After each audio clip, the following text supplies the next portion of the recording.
The stars had never seemed so quiet. Captain Sarah Chen stood on the observation deck of the UESK Prometheus, watching the edge of the solar system through reinforced glass. Something was wrong out there. The readings didn't make sense. For 3 weeks, Earth's most advanced sensors had detected gravitational waves that shouldn't exist. They pulsed from the darkness beyond Pluto, rhythmic and deliberate. Not natural. Never natural. Every scientist who studied the data said the same thing. This was impossible. Sarah had served in the United Earth Space Command for 15 years. She'd seen mining accidents on the moon, pirate raids near the asteroid belt, and one terrible collision that killed 200 colonists on their way to Mars. But she'd never seen anything like this. The mystery at the edge of their home pulled at her mind like a whisper she couldn't quite hear. Behind her, the door hissed open. Commander James Park entered, his dark eyes troubled. He carried a tablet filled with new readings. "Captain, the anomaly is getting stronger," he said quietly. "Whatever's out there, it's not going away." Sarah took the tablet and studied the numbers. He was right. The gravitational distortions had doubled in the past 6 hours. Something massive was bending space itself at the edge of their solar system. "Take us closer," she ordered. "Full sensor sweep. I want to know what we're dealing with." The Prometheus wasn't a warship. She was an explorer, built for long journeys into the dark. Her crew of 43 were scientists and engineers, not soldiers. But they were humanity's eyes in the void, and someone had to look. 3 days later, they found it. The ship hung in space like a broken bird, trailing atmosphere and debris. It was enormous, easily 3 times the size of the Prometheus. But size wasn't what made Sarah's breath catch. The design was alien. Curves where human ships had angles. Materials that seemed to drink in starlight. Technologies that had no place in human understanding. "My God," James whispered beside her. "We're not alone." The statement felt too simple for the moment. Humanity had wondered for centuries if other intelligent life existed. Now the answer floated before them, damaged and dying in the cold of space.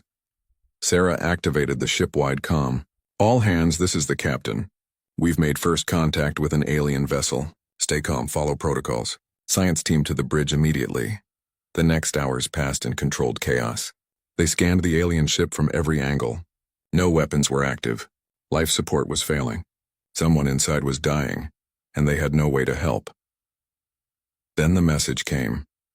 It wasn't in any human language, but the computer recognized it as a structured signal. Mathematics, universal constants. A plea for help translated through numbers that any intelligent species could understand. Sarah made her decision. Prepare a rescue team. If they're alive, we bring them home. 12 hours later, they had survivors. 3 aliens, barely clinging to life, now rested in the Prometheus medical bay. The ship's doctor worked around the clock, adapting human medicine to alien biology through trial and careful observation. The lead survivor regained consciousness on the 3rd day. He was tall and thin, with skin that shifted between blue and purple. His eyes were large and dark, filled with an intelligence that Sarah recognized immediately. This being was old, experienced, and terrified. Through the translation software they'd built from the alien ship's computers, he introduced himself. Ambassador Kelthor of the Thousand Suns Coalition. His ship had been fleeing from something he called the Vexcar Swarm. Sarah listened as Kelthor spoke, and with each word, her blood ran colder. The galaxy was at war, a war humanity knew nothing about. For thousands of years, the Coalition had monitored Earth from a distance, protecting it as a primitive world that needed time to develop. They'd watched humans split the atom, reach the moon, and colonize their solar system. They'd been patient, waiting for the day when humanity might join the galactic community. But the war had changed everything. The Vexcar Swarm came from another dimension, breaking through reality itself. They were a hive mind, consuming everything in their path. Entire civilizations had fallen. Hundreds of billions had died. "The Coalition was losing. Why didn't you contact us before?"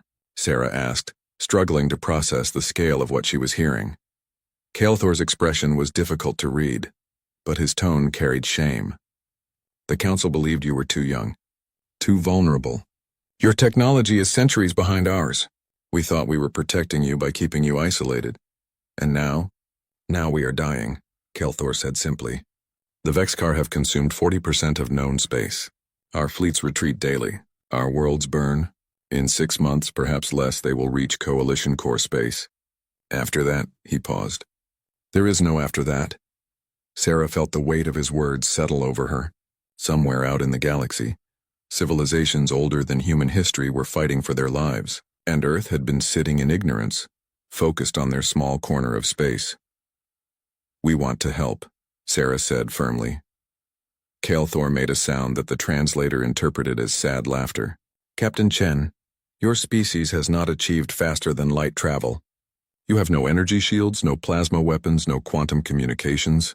The Vexcar would sweep through your solar system in days. There is nothing you can do. The words stung because they were true. Humanity's greatest warships would be toys against the threat Kael'thor described. Their weapons were primitive. Their defenses were weak. They were children playing at war while the adults died in the dark. But Sarah had not become captain of the Prometheus by accepting defeat. Then teach us, she said. Your ship is damaged but not destroyed. Your computers still function. We're fast learners, Ambassador. Give us a chance. Kael'thor studied her for a long moment. Finally, he nodded slowly. I will send word to the Coalition. But, Captain, you must understand what you are asking. The Vexcar show no mercy. They do not negotiate. They consume. If you join this fight, your species may not survive. If we hide, we'll die anyway, Sarah replied. At least this way, we die on our feet. The Prometheus turned toward home, carrying news that would change humanity forever. Behind them, Kael'thor composed a message to the Coalition Council, describing the strange primitive species that wanted to fight. He did not expect them to approve. The humans were too weak, too underdeveloped, too naive about the horrors they would face. But something in Captain Chen's eyes had reminded him of something he'd almost forgotten. Hope. Foolish, impossible hope.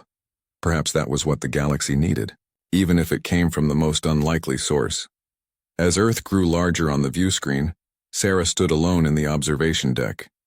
Somewhere out in the darkness, an enemy was coming, an enemy that had destroyed civilizations humanity couldn't even imagine. The smart thing would be to hide, to hope the storm passed them by. But humanity had never been good at doing the smart thing. She activated her communicator. Command, this is Captain Sarah Chen of the Prometheus. Prepare to receive first contact protocols. We're coming home and we're bringing guests. Tell the admirals we need to talk. Tell them it's about war. The United Nations emergency session had been going for 6 hours. Every nation on Earth had sent representatives. Every screen showed the same images, recordings from Kael'thor's damaged ship, star maps of burning Coalition worlds, and sensor data of the approaching threat. Admiral Marcus Webb stood at the podium, his gray hair and stern face projected onto screens worldwide. He'd fought in 3 wars during his military career, but nothing had prepared him for this. Behind him, Ambassador Kael'thor waited, his alien form a stark reminder that humanity's reality had fundamentally changed. Ladies and gentlemen, the situation is clear, Webb said, his voice rough. We are not alone in the universe. We never were. And the neighbors we never knew about are dying. He pulled up a holographic display showing the Vexcar advance, red spread across the galaxy like a disease, consuming system after system. The few green zones representing Coalition space grew smaller each day. The Coalition has been fighting for 3 years. They've lost over 1,000 worlds, billions of civilians, hundreds of military fleets. They're losing this war, and if they fall, the Vexcar will eventually reach us. A delegate from the European Union stood. Admiral, with respect, this isn't our war. The Coalition never contacted us before. Why should we risk everything for them now? Kael'thor stepped forward before Webb could respond. His translator rendered his words in dozens of languages simultaneously. Because hiding will not save you, he said quietly. The Vexcar do not negotiate. They do not stop. They consume all biological matter and convert it into more of themselves. When they finish with Coalition space, they will spread. Your solar system will be a target whether you fight or not. The only question is whether you face them alone or beside allies. The room fell silent. The truth of his words hung heavy in the air. A Chinese admiral spoke next. What can we offer? Our technology is primitive compared to yours. We don't even have faster-than-light travel. That is changing, Kael'thor replied. Captain Chen's engineers have been studying my ship for 3 months.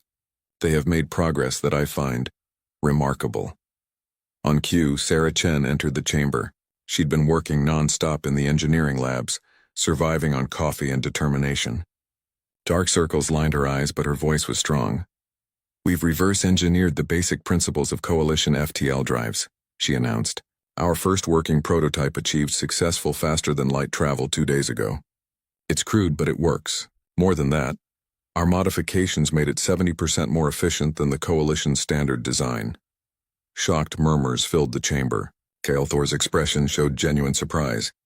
"How is that possible?" someone asked. Sarah smiled grimly. "Because we had to make it work with our primitive technology. We couldn't replicate their exotic matter generators, so we found alternatives.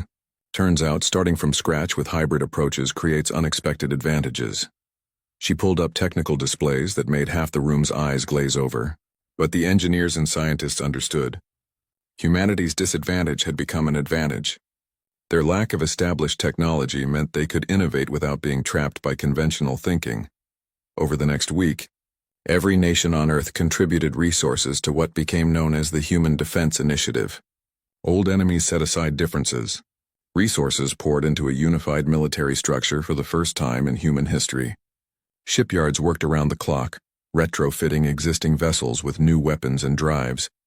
But the Coalition Council remained skeptical. Sarah stood in the communications room, watching as Kael'thor argued with his government via quantum link. The Coalition leaders appeared as holographic projections, their various alien forms gathered in a virtual council chamber light years away. "You cannot be serious, Ambassador," High Arbiter Zenvar said. Her species resembled crystalline beings, and her voice chimed like breaking glass. "These humans lack shields, advanced weapons, proper training. They would be massacred." "They learn quickly," Kael'thor insisted. "Faster than any species I've encountered. Their engineering teams have improved my ship's systems beyond original specifications. Their military strategists have proposed tactics we never considered."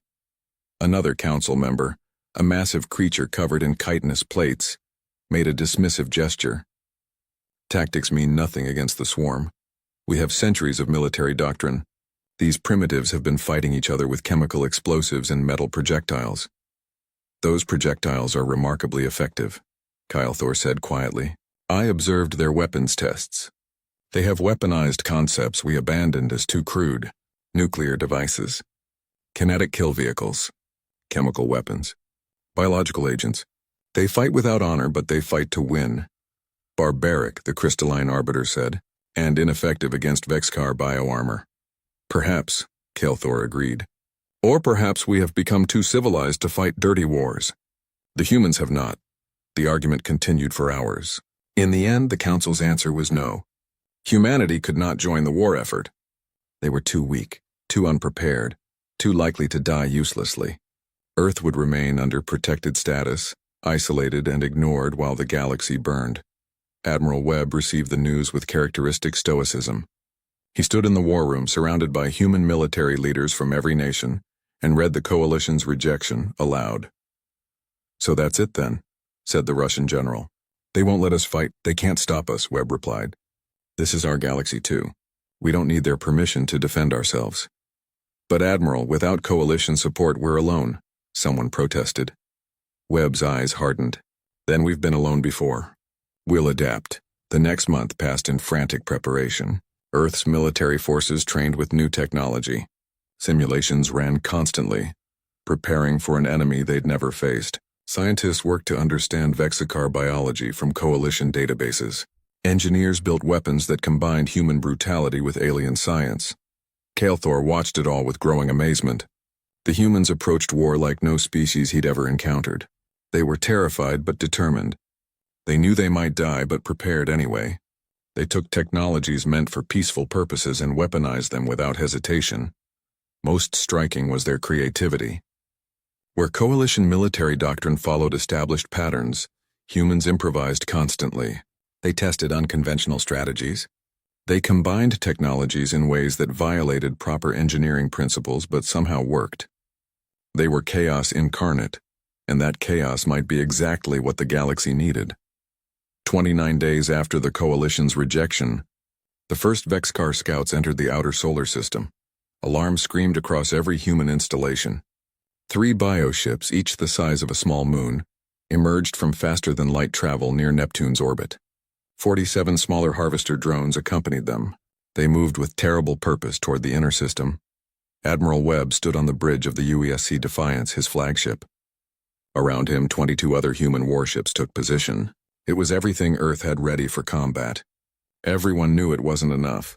Kael'thor stood beside Webb, watching the approaching enemy with ancient fear in his eyes. "Admiral, I must tell you. The Coalition wrote your system off as lost when we detected the Vexcar approach. No reinforcements are coming. If you engage, you face them alone." Webb's jaw tightened.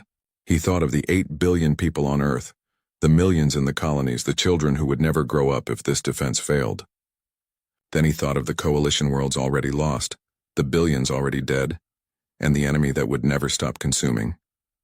"Then we die here," Webb said simply, "but I'll be damned if we die quietly." He opened a channel to every human ship in the fleet. "This is Admiral Marcus Webb to all vessels.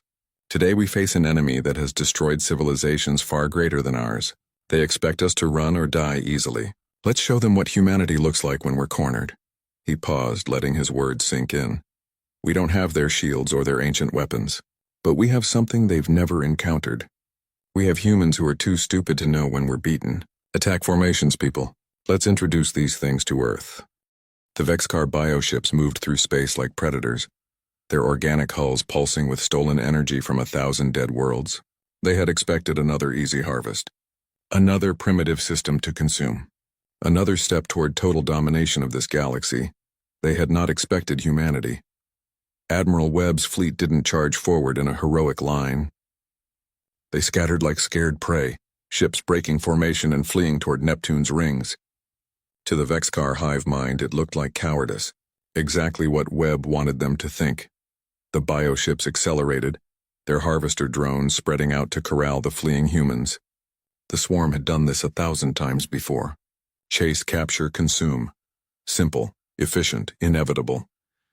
Then the asteroid field came alive. Hidden among the ice and rock of Neptune's outer rings, automated weapons platforms activated. Human engineers had spent 3 weeks placing them, disguising them as natural debris. Now they fired as one. Thousands of kinetic rounds and missile warheads striking the harvester drones from unexpected angles. 17 drones died in the first volley. The Vexcar hive mind registered surprise for perhaps the first time in its existence. Prey did not set traps. Prey ran and died. These creatures were doing neither. Sarah Chen commanded the Prometheus from the heart of the ambush. Her ship was never meant for combat, but her crew had mounted every weapon they could carry. Around her, other human vessels emerged from hiding, targeting the confused drones with focused fire. "Hit them while they're scattered," she ordered. "Don't give them time to regroup." The space around Neptune became a storm of violence. Human ships danced between asteroids, using the terrain like guerrilla fighters. They appeared, fired, and vanished behind cover before the Vexcar could target them effectively. It was war as the Coalition had never fought it. Messy, chaotic, brutally effective. But the 3 bioships remained. And they were learning. The largest vessel, designated Bioship Alpha by human sensors, began pulling its drones back into a defensive formation. It turned its attention away from the ambush and toward the true prize, the inner system and Earth beyond. Admiral Webb saw the shift immediately. "All ships, new priority. We cannot let those bioships reach Mars. If they get past us, everything we love dies." The Defiance broke from cover, its drives burning at maximum. Other human warships followed, abandoning the safety of the asteroid field. They had to draw the Vexcar attention, even if it meant exposing themselves. The bioships noticed. They turned their terrible weapons on the approaching fleet. What happened next would be recorded in both human and Coalition histories as one of the most brutal space battles ever witnessed. The Vexcar fired beams of condensed bioenergy that melted through human hulls like they were paper. Entire ships vaporized in seconds. Others were torn apart by organic projectiles that burrowed into their systems and exploded from within. The human fleet died. Not all at once, but steadily and horribly. The UESC Beijing exploded with all hands lost. The Singapore was cut in half, its crew dying in the vacuum. The Cairo fought on with a gaping hole in its side until its reactor went critical. But humans did not die quietly. Every ship that fell took something with it. The Beijing's captain aimed his dying vessel at a cluster of harvester drones and detonated every warhead in his arsenal. The Singapore's weapons officer stayed at her post even as her section lost pressure, firing until her fingers froze on the controls. The Cairo's engineer rerouted all remaining power to a final weapons volley before the end. Kael'thor watched from the Defiance's bridge, his body rigid with horror and awe. In coalition battles, ships retreated when severely damaged. Crews evacuated when their vessels were lost. It was logical. It preserved lives for future fights. Humans did not retreat. Even when their ships were doomed, they fired until their weapons failed.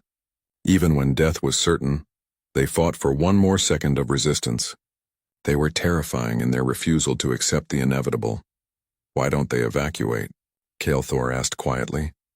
Webb didn't look away from the tactical display. Because every second they fight is another second for their brothers and sisters to get in position. Every drone they kill is one less threat to Earth. They know what they signed up for. The Admiral's voice was steady, but Kael'thor saw his hands gripping the command chair hard enough to turn his knuckles white. This human was watching his people die, and it was destroying him. But he did not waver. Sarah Chen saw her opening. While the bioships focused on the frontal assault, she'd led a small group of ships on a wide flanking maneuver. It had taken them away from the main battle, behind one of Neptune's moons, circling to approach from an unexpected angle.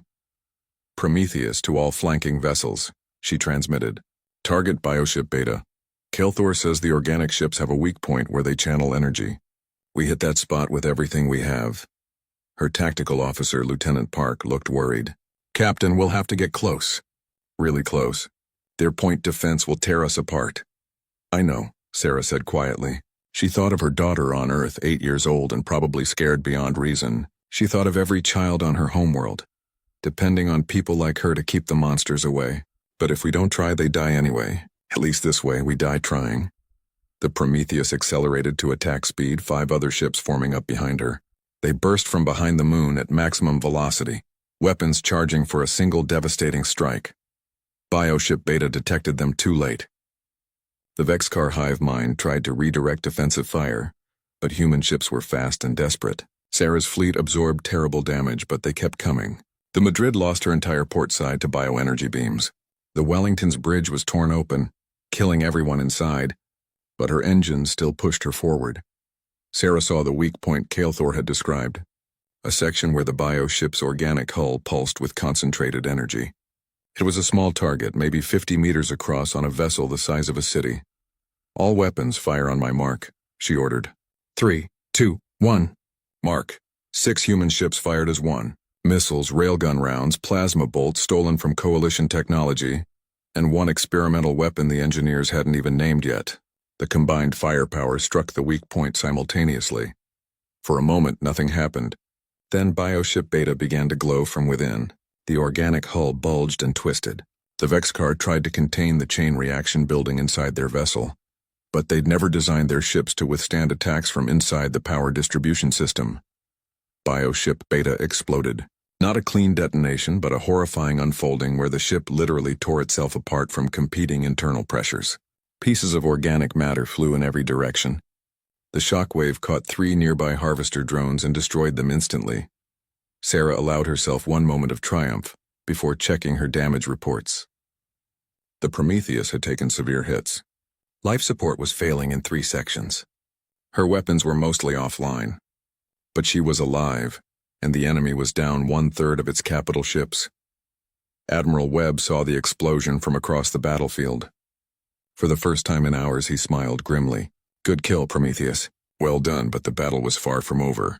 The remaining 2 bioships had reached the inner system. They were now between the human fleet and Earth. The strategic situation had become desperate.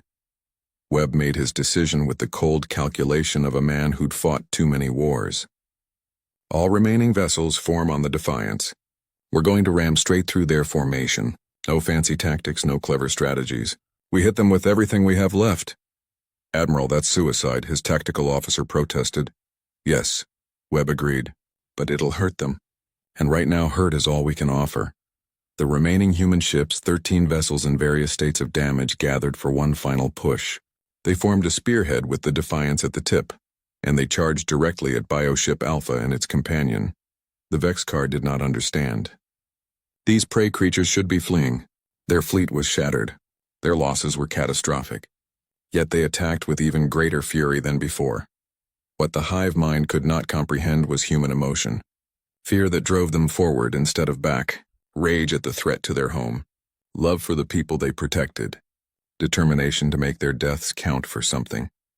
The final engagement lasted 11 minutes. Those minutes contained more violence than most civilizations experienced in years of warfare. Ships died on both sides. The human fleet was reduced to scattered survivors. But when the smoke cleared, Bioship Alpha was crippled and drifting, and its companion was destroyed. Admiral Marcus Webb died in those final minutes. A bioenergy beam cut through the Defiance's bridge, and his last words were transmitted across every human frequency. Tell them we bought them time. Make it count. The Vexcar remnants retreated, their surviving harvester drones dragging the damaged Bioship Alpha back toward deep space. They would report to the greater hive mind that this system was not easy prey, that these creatures called humans fought with unprecedented ferocity. The Coalition Council watched the battle recordings in stunned silence. High Arbiter Zenvar replayed the footage for the third time, unable to fully process what she was witnessing. The humans had fought with tactics that violated every principle of civilized warfare. They'd used kamikaze attacks, nuclear mines, and had willingly sacrificed their ships when any reasonable species would have retreated. And they'd won. This is not possible, the Crystalline Arbiter whispered. Their technology is primitive. Their fleet was outnumbered 3-1. They should have been destroyed in the first engagement. Kael'thor stood before the council, his voice carrying a weight of absolute certainty. They did not fight like any species we know. They fought like cornered animals protecting their young, and they captured a damaged harvester drone intact. Their engineers are already dissecting it. That last piece of information sent ripples through the council. No one had successfully captured Vexcar technology before. The biomechanical construct self-destructed when damaged. Yet somehow these humans had disabled one before it could trigger its failsafe. 3 months had passed since the Battle of Neptune. Earth had mourned its dead and buried Admiral Webb with full military honors. But humanity hadn't stopped working. Every day brought new developments, new weapons, new strategies born from studying the captured drone. Sarah Chen, now promoted to Commodore, stood in what humans called the workshop. It was a massive orbital facility where human and coalition engineers worked side by side. In the center of the chamber, suspended in containment fields, was the harvester drone. A human engineer named Dr. Marcus Riley worked at a console, directing microscopic probes into the drone's organic systems. Beside him, a coalition scientist whose species resembled a floating jellyfish monitored the data with growing alarm. "This is wrong," the alien scientist said. "You cannot simply rewire Vexcar biocircuitry. The organic components will reject the new pathways."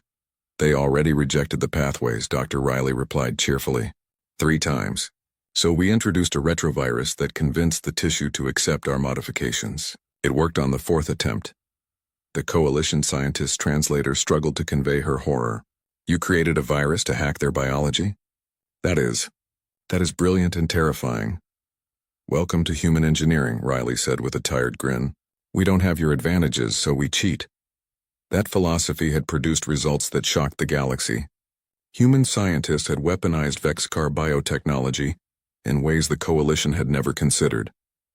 They'd created counterviruses that disrupted hive mind coordination. They designed ammunition that specifically targeted organic armor. They'd even built a prototype weapon that used captured Vexcar tissue against itself. The coalition had dismissed these approaches as barbaric. They probably were, but they also worked. Sarah reviewed the latest reports in her ready room. 50 new human warships were ready for deployment, each incorporating lessons from Neptune. They were faster, better armed, and crewed by people who'd trained specifically for fighting the Vexcar. Earth's industry had mobilized completely. Every nation contributed. Old hatred seemed petty when extinction loomed. A communication request came through from Coalition High Command. Sarah accepted, and High Arbiter Zenvar appeared as a hologram. "Commodore Chen," the crystalline being said formally. "The Council has completed its review of the Neptune engagement. We were Mistaken in our assessment of your species' capabilities. Sarah waited. She'd learned that coalition politics moved slowly, weighted by centuries of procedure. The world of Tharvel Prime is under siege. Zenvar continued. 4 billion civilians. Our fourth fleet has held orbit for 8 months, but they are failing. We cannot spare reinforcements from core defense. The world will fall within weeks. She paused. We request Earth's assistance. Sarah felt the weight of that request. The coalition was officially asking humanity for help. Species that had dismissed them as primitives now needed what only humans could provide: the willingness to fight dirty and die hard. We'll send what we can, Sarah replied, but I need operational command. My people won't die following battle plans that don't account for how we fight. There was a long pause. Coalition military structure was ancient and rigid. Giving command to an outsider, especially a human, was unprecedented. But Zenvar had watched the Neptune recordings. She'd seen what human tactics could accomplish. Agreed, the Arbiter said finally. The Coalition Fourth Fleet will coordinate with your forces under your command. Do not make us regret this trust. 2 weeks later, Sarah led the first human expeditionary fleet into Coalition space. 50 human warships, supported by supply vessels and a mobile repair station. It was the largest force humanity had ever sent beyond their solar system. The journey took 5 days at maximum FTL speed. Sarah spent that time studying everything the Coalition had on Tharvel Prime. The planet was beautiful, with purple oceans and continents covered in crystalline forests. 4 billion people called it home, representing 3 different Coalition species living in harmony. The Vexcar wanted to consume them all. The fleet dropped out of FTL at the edge of the Tharvel system. Sarah's sensors immediately showed her a nightmare. 8 Vexcar bioships surrounded the planet, supported by hundreds of harvester drones. The Coalition Fourth Fleet, 26 ships, held a defensive position in high orbit. They were battered, low on ammunition, and clearly at the end of their strength. Admiral Vareth, the Coalition fleet commander, appeared on her screen. He was from a warrior species, heavily armored and naturally aggressive. His skepticism of human capabilities showed clearly in his body language. You brought 50 ships to fight this? He asked bluntly. The Vexcar have overwhelming numbers. What can your primitive vessels accomplish? Sarah smiled coldly. She dealt with plenty of arrogant officers in her career. Admiral, my primitive vessels destroyed 3 bioships and 47 drones at Neptune. Watch and learn. She cut the transmission and opened a channel to her fleet. All ships, this is Commodore Chen. We're not here to play by Coalition rules. We're here to save a planet using every dirty trick we know. Break into hunter-killer groups. Target harvesters first, bioships second. Stay mobile, stay unpredictable, and make them chase us through terrain. The human fleet scattered immediately, breaking into groups of 5 ships each. They didn't form traditional battle lines. Instead, they moved like wolf packs, targeting vulnerable drones and using the planet's moon as cover. Admiral Vareth watched in disbelief as human ships performed maneuvers that violated standard tactical doctrine. They flew too close to the planet's gravity well. They used debris fields as weapons. They fired while executing turns that should have been impossible. One group, led by Captain Rodriguez in the Manila, baited a cluster of harvester drones into pursuing them through a satellite debris field. The drones, larger and less maneuverable, collided with debris. The Manila's group turned and destroyed the disoriented enemy with focused fire. Another group used what humans called the hammer and anvil.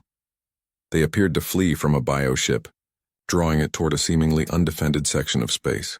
When the bioship pursued, it ran into a minefield the humans had deployed hours earlier. The explosion didn't destroy the bioship, but it damaged it severely enough that follow-up attacks could finish it. Kyle Thor, serving as liaison aboard Sarah's flagship, watched the battle with growing amazement. Your people fight without honor, he said quietly.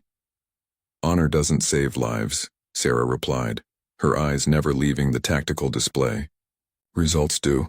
The battle raged for 6 hours. Human ships took terrible losses. The Jakarta was destroyed, protecting a damaged coalition vessel.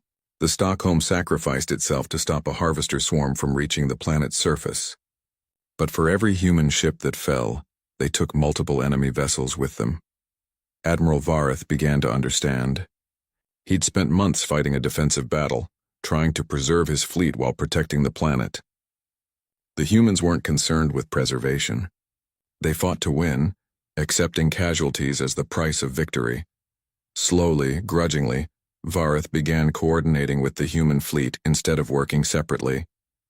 Coalition ships provided heavy fire support while human vessels conducted rapid strikes. The combined force proved more effective than either could manage alone. Sarah saw an opportunity.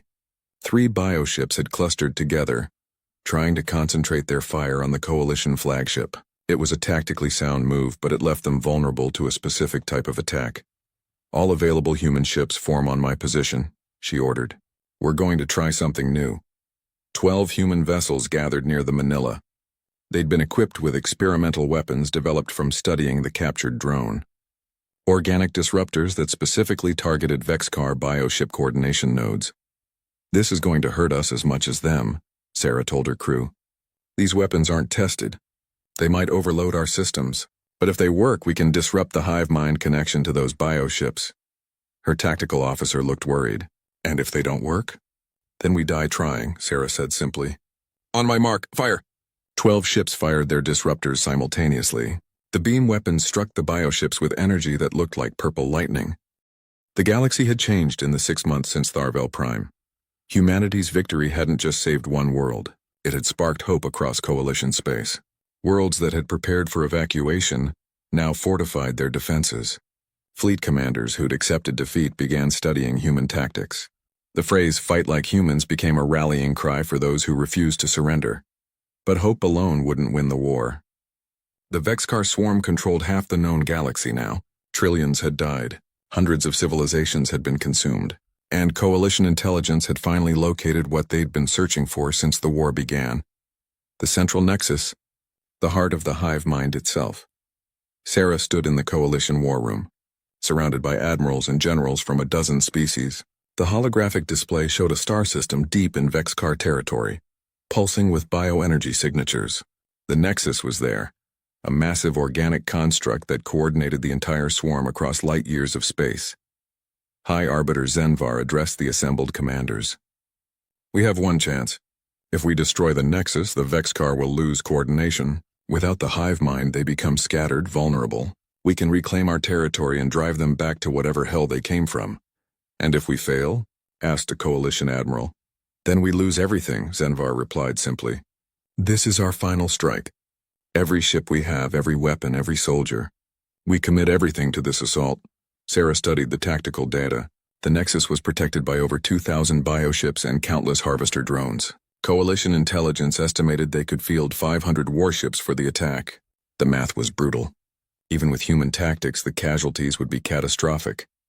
"We'll be outnumbered 4-1, Sarah said quietly. "Those aren't winning odds." Kelthor, standing beside her, touched her shoulder gently.